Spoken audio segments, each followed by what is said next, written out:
Well, they say the only sure thing in life is death and taxes. But given it is 2017, most of us want to extend our lives and make it as healthy as possible. One of the key factors in doing that is our brain health, and that is what the speakers at the Joy of Aging event in October, benefiting the Mackenzie Health Foundation, will be focusing on, and they are here this evening. Joining us is clinical psychologist and gerontologist Dr. Nasreen Khatri from the Rotman Research Institute, as well as family physician and the Vice President for Medical Affairs at Medicis Health Group, a national business dedicated to preventative health care, Dr. Vivien Brown. Welcome, both of you, back to What She Said. Thank you. And Vivien, we want to congratulate you on the upcoming release of your book, A Woman's Guide to Healthy Aging. Thanks, Christine. I am really excited about it. I'll share with you, I thought it would take me about 6 months to write a book about healthy aging, the things I talk about to patients every day. Well, 2.5 years later, it is coming out, and I'm really excited about it. But it was much more work writing a book than I thought, and I'm very excited about it. Let's start by asking you both, starting with you, Nasreen. In the whole scheme of things, how critical is our brain health?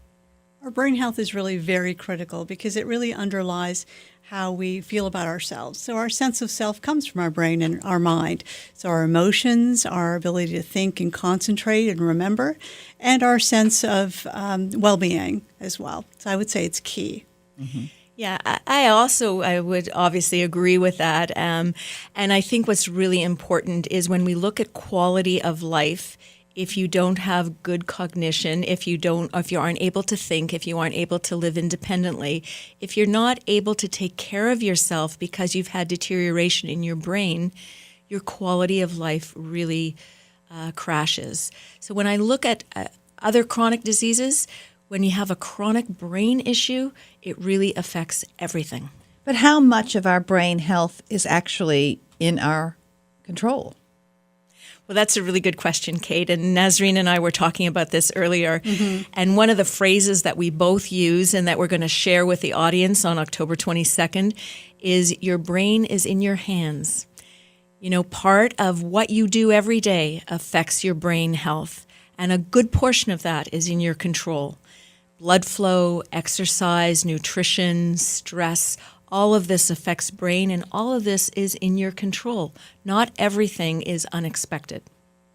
Nasreen, do you? And I would agree with Vivien completely that most of our brain is in our hands in the sense that though genetics plays a part, fully 2/3 of the risks that we have for things like dementia and physical disorders are actually changeable and malleable through healthy lifestyle choices, including through sleep, diet, exercise, attitude, social connection, all of those good things. Well, you know, what you're really saying is something that we didn't know when we were younger, that you can make a difference, and that, you know, the younger you start, the better it is. Yeah. Christine, that's absolutely true. And that's one of the reasons I wrote the book, is I wanted people to understand that the choices you make today have an impact on your health lifelong. And so if we just use smoking as an example, it's not just lung cancer, it's not just emphysema, it affects blood flow, it affects your brain health, it affects everything that will come as time goes on. So I think we do have an opportunity to make good choices, and those choices are going to affect our life long term. And I would agree with that. Living smart today means that you'll be aging well tomorrow. And so really good habits need to start yesterday. They need to start early, and they need to be continuous. And so we know that the human brain develops fully around the age of 25 or 26. And, it starts to decline in terms of some aspects of cognitive functioning relatively quickly. Even though those aren't dramatic shifts, we do need to be aware of brain health, which is just a combination of cognitive health and mental health and physical health as well, probably around the age of 30 and beyond. And so you're never too early to start doing that healthy self-management to keep yourself going in the right direction. You said it's never too early, but is it ever too late? It's never too late either. That's also the good news. Maybe Vivien would like to say something about that. Yeah, even when we look at elderly people in nursing homes, by learning something new, by stimulating their brain, they improve their day-to-day function. So it's not that it's too late. It's always a benefit to be learning something new and increasing your brain capacity. But there is a benefit in starting early, no question about that. I love what Nasreen just said. Live smart, age well. By making smart choices now, you're going to do better later on. But, this is new because we didn't know this before. We bring up, Kate and I brought up, stay out of the sun, you'll get wrinkles, all kinds of things. Brush your hair 100 strokes and you'll, whatever. All those adages, but nothing about your brain health. Absolutely. And brain health and our understanding of brain physiology and brain anatomy and some of the issues that Nasreen has just mentioned really is about 30 years behind our understanding of cardiac health.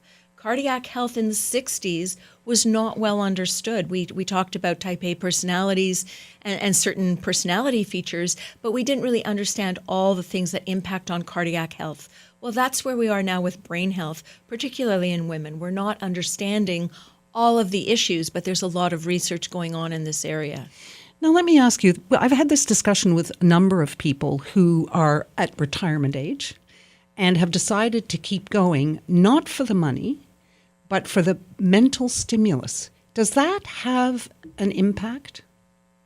I would say yes. I mean, what would you say, Nasreen? I would agree with Vivien that continuing to be active and vital and socially connected is always a good thing.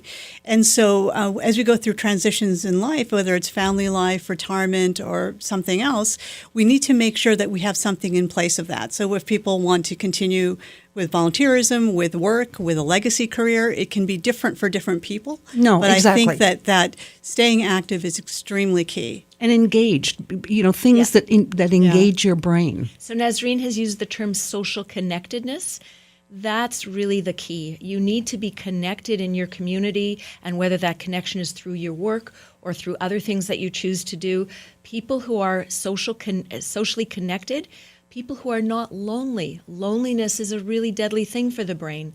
Those things are really important to keep up.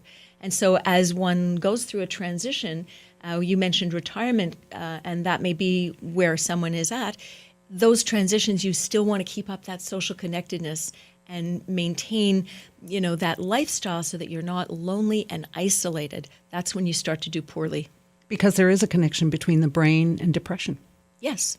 Mm-hmm. Which I didn't know. Yeah, and that's or brain Nasreen's health. work. Yeah. Nasreen does a tremendous amount of work and research in brain health and emotions and depression, and I think that's just so important. I want to make that kind of key connection between physical health and cognitive health, and as Vivien was talking about, that loneliness actually impacts cognition so much. I mean, a recent study from the United States has just found that loneliness can be as detrimental to physical health as smoking 15 cigarettes a day.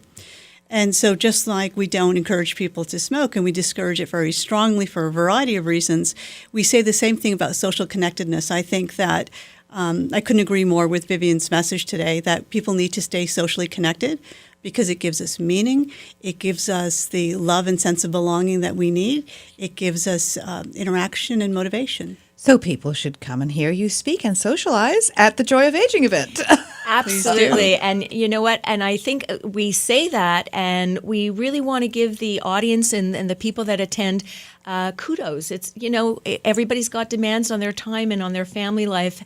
But by making choices to stay socially connected, to meet with other friends, colleagues, whatever, it is important that you're not just doing your household chores, that you really are taking time for yourself.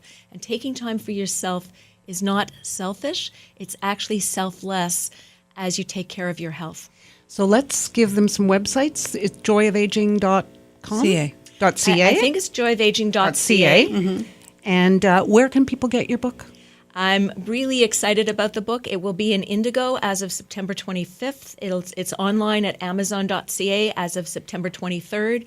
And I'm excited about it. Thank you so much. Will for you be it up. bringing any to the event? Absolutely, Christine. I'm going to be at the event signing books, and certainly we're hoping that people will be interested, maybe buy it for their friends that aren't able to come to the event so that they can read some of the information and gain from it, even if they're not there.